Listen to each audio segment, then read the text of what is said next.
अस्सलाम वालेकुम फ्रेंड्स। आज के सी प्लस प्लस के लेक्चर नंबर 8 के अंदर हम माइनर टॉपिक्स पढ़ेंगे।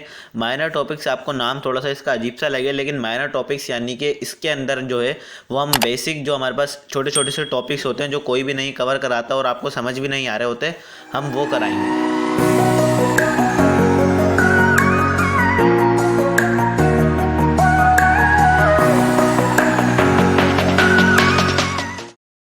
माइनर टॉपिक्स के अंदर हमारे पास बेसिक 3 टॉपिक्स हम करेंगे। Basic 4 topics statement terminator, comments, escape sequence और फॉर्मेट स्पेसिफायर।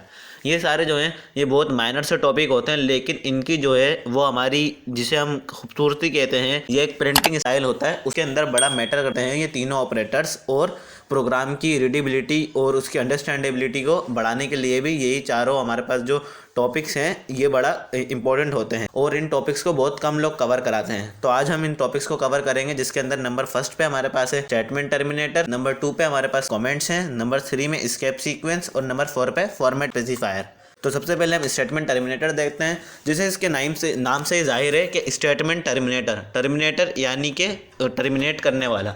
और टर्मिनेट क्या होता है, टर्मिनेट का मतलब क्या होता है, रोकना। तो यानी कि टर्मिनेटर रोकने वाला और स्टेटमेंट टर्मिनेटर मतलब स्टेटमेंट को रोकने वाला। स्टेटमेंट टर्मिनेटर हमारे पास जो होता है वो सेमीकोलन होता है। Statement terminator is a single character. By default editor uses a semicolon as a default statement terminator. A statement terminator applies to all of the C++ statement that follow it until the next statement terminated command is encountered। इसका मतलब क्या है कि statement terminator जो होता है एक single character होता है जो C++ के अंदर हम इसको इस्तेमाल करते हैं। तकरीबन सारी प्रोग्रामिंग लैंग्वेज के अंदर हमारे पास सेमीकोलन इस्तेमाल होता है स्टेटमेंट टर्मिनेटर। ये क्या करता है, ये कंपाइलर को बताता है कि यहाँ पे स्टेटमेंट इनकाउंटर्ड हो गई है, यहाँ पे स्टेटमेंट ख़त्म हो गई है और अब आपको नेक्स्ट स्टेटमेंट पे चलना है। सेमीकोलन का बस यही इस्तेमाल होता है, इसका सिंटेक्स यही होता है कि हम किसी भी फंक्शन, स्टेटमेंट या जो जहाँ पे रिक्वायरमेंट होती है सेमीकोलन की, वहाँ हम सेमीकोलन लगाकर और आगे चले जाते हैं और वो कंपाइलर को बताते हैं कि यहाँ पे स्टेटमेंट ये ख़त्म हो गई है, उसके बाद नेक्स्ट स्टेटमेंट पे चलना है। स्टेटमेंट टर्मिनेटर एक बिल्कुल छोटा सा टॉपिक है जिसको हमने कवर कर लिया। अब उसके बाद है comments. In computer programming, a comment is a programmer readable explanation or annotation in the source code of computer program. They are added with the purpose of making the source code easier for humans to understand and are generally ignored by compiler or interpreter. There are two types of comment: single line comment, multiple line comment. In computer programming, a comment is a programmer readable explanation. Comment क्या होता है, जैसे कि हम लोग Facebook के ऊपर या किसी भी चीज़ में कमेंट करते हैं, उसका कॉन्सेप्ट बिल्कुल अलग है और जो हम प्रोग्रामिंग में कमेंट्स इस्तेमाल करते हैं उसका कॉन्सेप्ट बिल्कुल अलग है। प्रोग्रामिंग के अंदर हमारे पास कोई भी स्टेटमेंट है, उसे समझने के लिए हम क्या करते हैं, हम कमेंट का इस्तेमाल करते हैं कि मैं एक प्रोग्रामर हूँ, मैंने एक प्रोग्राम बनाया है, मैंने वो प्रोग्राम बना दिया, मुझे उसकी सारे स्टेटमेंट का पता है कि इस स्टेटमेंट पे ये काम होगा और ये काम ये स्टेटमेंट करेगी और ये काम ये स्टेटमेंट करेगी। जैसे सम और एवरेज का प्रोग्राम है तो मुझे पता है कि ये स्टेटमेंट सम करेगी और ये स्टेटमेंट एवरेज करेगी। लेकिन ये एक बिल्कुल छोटी सी एग्जाम्पल है। हमारे पास बहुत से प्रोग्राम होते हैं और हमारे पास मिलियंस ऑफ लाइन होती हैं या सैकड़ों में लाइन ऑफ कोड होती हैं। तो उसको समझने के लिए तो हम ऐसे तो नहीं बैठेंगे ना कि हम अलग अलग रोज़ाना उन स्टेटमेंट्स को चेक करें और हर बंदा उन्हें चेक करे। तो उसके लिए हम क्या करते हैं, हम कमेंट्स का इस्तेमाल करते हैं। जो हम बैकस्लैश लगाते हैं ना, डबल बैकस्लैश, वो यही होता है कि वो कमेंट होता है। हमारे पास 2 तरह के कमेंट होते हैं, सिंगल लाइन कमेंट और मल्टीपल लाइन कमेंट। कमेंट क्या करता है, कंपाइलर और इंटरप्रेटर क्या करता है, कमेंट को नेग्लेक्ट करा देता है।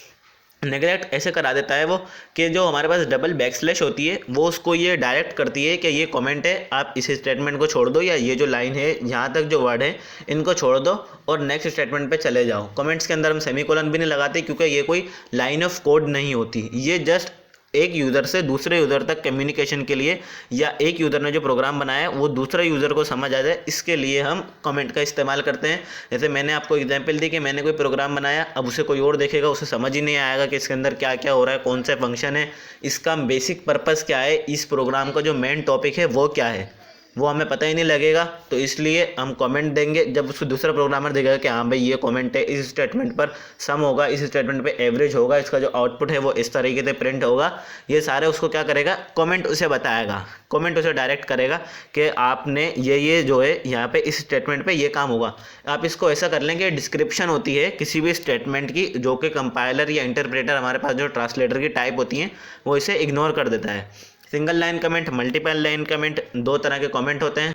उसके बाद हमारे पास स्केप सीक्वेंस और फॉर्मेट स्पेसिफायर, ये दोनों क्या करते हैं, ये हमारी जो स्टाइल, वो हमारा जो आउटपुट आता है उसको स्टाइल देने के काम में किया जाता है, ताकि हमारा प्रोग्राम आउटपुट के बाद भी एक सीक्वेंस में लगे।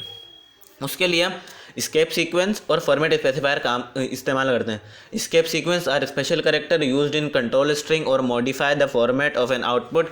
जैसे कि इसने बता दिया कि फॉर्मेट ऑफ एन आउटपुट को मॉडिफाई करने के लिए इस्तेमाल होता है। For example, you want to put line break in the output of a C++ statement, then you will use \n character with an escape sequence itself. यानी कि क्या होता है कि स्केप सीक्वेंस एक स्पेशल कैरेक्टर होता है जो हमारे पास किसी भी प्रोग्रामिंग लैंग्वेज के अंदर इस्तेमाल होता है। जैसे कि \n है, न्यू लाइन पे जाने के लिए \n होता है। टैब जितना स्पेस यानी कि 8 कीज़ का स्पेस देने के लिए हमारे \t होता है। उसको कोटेशन में लिखने के लिए हमारे पास सिंगल कोड होता है, डबल कोड होता है। स्केप सीक्वेंस की बहुत सारी टाइप होती हैं। यहाँ पे हमारे पास ये टाइप्स ऑफ स्केप सीक्वेंस भी मैंने आपको बता दी है फिगर के अंदर, कि \c जो होता है वो इंसर्ट टैब यानी कि 8 टैब का डिफरेंस हमारे पास कर देता है। \b बैक स्पेस दे देता है, यानी कि जहाँ से हमारी स्टेटमेंट स्टार्ट होगी वहाँ से एक स्पेस दे देगा। \n न्यू लाइन के ऊपर ले जाता है हमें, या insert a new line. \r जो है वो कैरेज रिटर्न, यानी कि हमारे पास जो रिटर्न स्टेटमेंट जो हमने पढ़ी थी फर्स्ट लेक्चर में या सेकंड लेक्चर में, उसके अंदर ये उस काम के लिए इस्तेमाल होता है। \f जो है ये फॉर्म फीड, यानी कि न्यू लाइन पर जाने के लिए विदाउट इंटर। सिंगल कोटेशन, ये सिंगल कोट के लिए होता है। डबल कोटेशन डबल कोट के लिए होता है। और इंसर्ट \, ये दो \, जो हैं ये \, हमारे को डबल \, देते हैं। उसके बाद हमारे पास फॉर्मेट स्पेसिफायर होता है। A format specifier is used during input and output. It is way to tell the compiler what type of data is in variable during taking input using scanf और printing using printf function. Some example. Format specifier क्या होता है, हमने comments भी देख लिए, statement terminator भी देख लिया, स्केप सीक्वेंस भी देख लिया। लास्ट टॉपिक रह गया फॉर्मेट स्पेसिफायर।